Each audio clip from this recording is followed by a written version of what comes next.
Tudo bem, queridos? Pois bem, chegamos ao último ponto da nossa apresentação sobre o capítulo 4, Vida no Campo. Nós vamos tratar agora sobre um tema bastante atual, eu digo assim. Nós vamos falar sobre a vida no sertão. Antes de começarmos, é importante nós entendermos e localizar onde fica essa região, ok? É uma região, conforme vocês veem no mapa do material, que fica majoritariamente no nordeste do país, né? Abraça muitos estados nordestinos, né? Todos os estados nordestinos. Sendo que, se vocês olharem para o mapa, a área mais vermelha é a área mais cruel, digamos assim, onde de fato a natureza ela não dá trégua para quem está ali, né? Bois, população, né? O calor é muito. Além disso, a falta de chuvas é uma grande realidade, né? Levando, por exemplo, para consequências, né, muito ruins para a natureza, como, por exemplo, rios que secam facilmente, né, animais que morrem de fome, né, uma população que não tem não tem recursos para fazer uma agricultura de subsistência. Sabe o que é uma agricultura de subsistência? Uma agricultura que está vinculada à produção de alimentos, né, básicos, né, de sobrevivência. E nessa condição fica muito difícil, né? Muito difícil lidar. É importante vocês levarem também em consideração que essa área, né, mais cruel da seca, ela avança, né, para outra região. Qual região, queridos? Estão vendo ali embaixo? Lá para baixo da Bahia, né? Estão percebendo que a área vermelha ela avança para uma outra divisão territorial?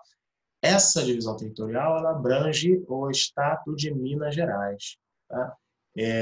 Eu já fui para essa região, no norte de Minas Gerais, no chamado local Vale do Jequitinhonha.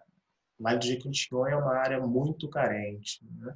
É uma área que é identificada por ser o Nordeste, né, em Minas Gerais. A gente percebe muita relação, né, da região Nordeste presente ali ao norte de Minas Gerais. Como, por exemplo, na alimentação, no falar das pessoas, né? Porque é uma fronteira muito tênue, né, entre Minas e Nordeste, especificamente a Bahia. Tudo bem?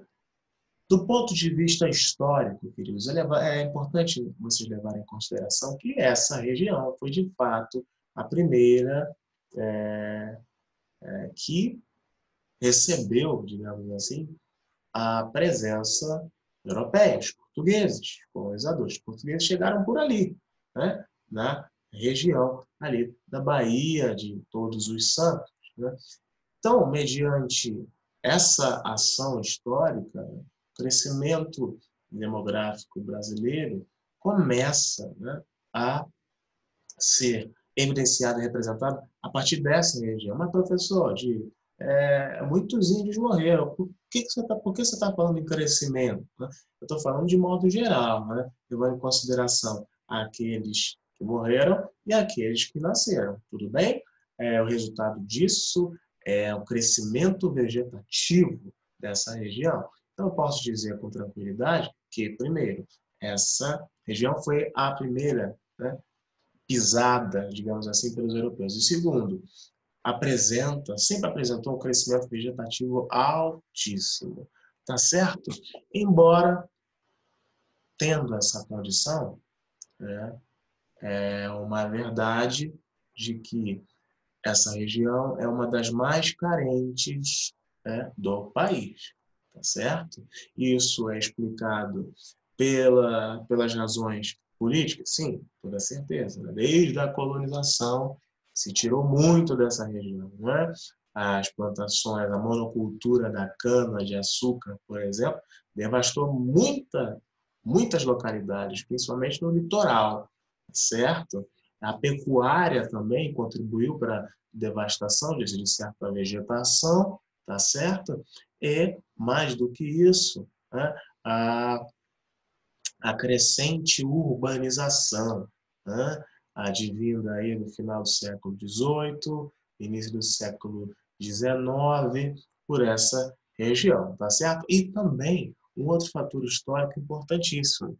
Quando Salvador deixou de ser capital da colônia do Brasil, da América Portuguesa, né, muitos dos recursos que ali ficavam foram transferidos para o Sudeste, né, foram transferidos para o Rio de Janeiro, que se tornou a futura capital da colônia portuguesa, né, por muito tempo. Né, aproximadamente até a fundação de Brasília são 200 anos, o Rio de Janeiro sendo capital da colônia portuguesa, da América Portuguesa, né, e do Brasil independente. Tá certo? Então, essa mudança, né, essa transição de capital do Nordeste para o Sudeste, isso afetou também os recursos que ali não mais estavam, né, foram transferidos para o Sudeste. Por qual razão? Vocês vão ver a história. Né? A transferência da capital para o Rio de Janeiro atendeu necessidades econômicas. Era importante para a coroa portuguesa estar próximo, colocar gente sendo os olhos da monarquia portuguesa aqui na América portuguesa, por causa da extração do ouro de Minas Gerais, lá pelo século XVIII. Tudo bem? Tá certo? Tá bom, professor. E quais seriam, então, diante dessa situação, né, de calamidade, o que já fizeram ou que vão fazer para tentar suprir essa dificuldade, né? essa condição árida, né? Difícil convivência do polígono das secas? Inúmeros foram os projetos para tentar trazer água, né? Água para a região. Né? Como, por exemplo, a criação de açudes, criação de poços artesanais, mas foram medidas, queridos, paliativas. De fato, né? Algo que pode resolver o problema da seca é, primeiro, né? A destruição da cerca. Pois é. O que é isso, professor? Grandes proprietários, né? As famílias tradicionais do Nordeste, né? Que abrigam, né? Muitos serviçais, de fato, mas também ela toma conta de grande parte dos latifúndios dessa região, é um grande problema. Né? Tem pouca terra para muita gente, e essa pouca terra está na mão das famílias tradicionais, né? As famílias que estão ali no Nordeste desde muito tempo ganhando dinheiro, né, em cima dessa população. Né? Além disso,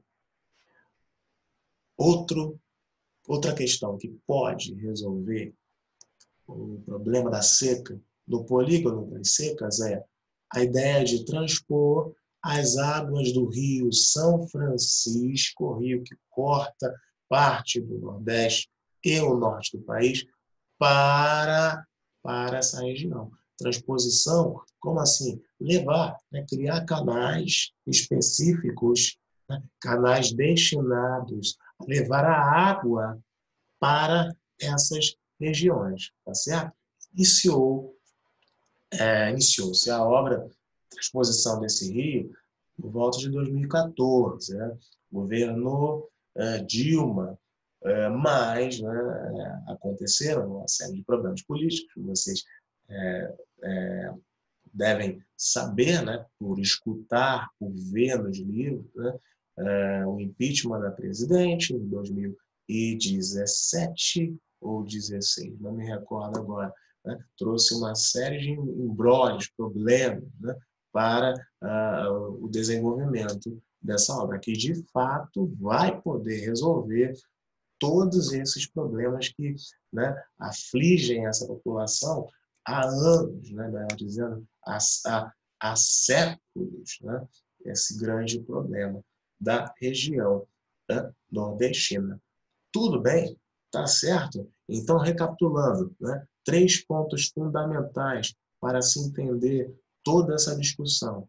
Primeiro ponto, né? O polígono das secas não fica só no Nordeste. Há também, né, ao norte de Minas Gerais, né, numa outra região brasileira, Sudeste, né, que se faz, infelizmente, representada por esse polígono. Ok? Tudo bem? Outro segundo ponto, como resolver, né, essa problemática? A transposição do Rio São Francisco é um bom exemplo, e acabar com a cerca, né?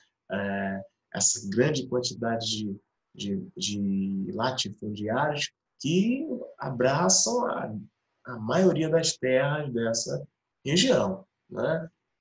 E uma outra problemática, né, que também é necessário para a gente entender nessa matéria, é que a região nordestina, essa que está apresentada para vocês, ela foi a primeira, né, no Brasil a ter um surto demográfico, digamos assim, né? Um alto crescimento vegetativo, mediante a vinda dos europeus, né? Portugueses, franceses, holandeses, né? Houve a miscigenação com os povos indígenas dessa região. Então, por consequência, um surto, um crescimento demográfico, lembra disso, ó, surto, alto, alto, um crescimento demográfico brasileiro primeiro foi da região do Nordeste. Engraçado, né, que se vocês forem visitar o local onde, de fato, os portugueses chegaram, né, na Baía de Cabralha, né, vocês vão identificar lá na praia, né, um totem com os seguintes dizeres: aqui o Brasil nasceu. Aí eu pergunto para vocês, que Brasil? Né? O Brasil colônia ou o Brasil, né, dos habitantes que já estavam aqui, né, os indígenas? Né? Tudo é a partir de um ponto de vista, tá certo? Então, terminamos aqui essa última discussão do módulo 4. Espero que vocês tenham gostado, entendido, e sigamos com os estudos, tá certo? Um forte abraço e até a próxima.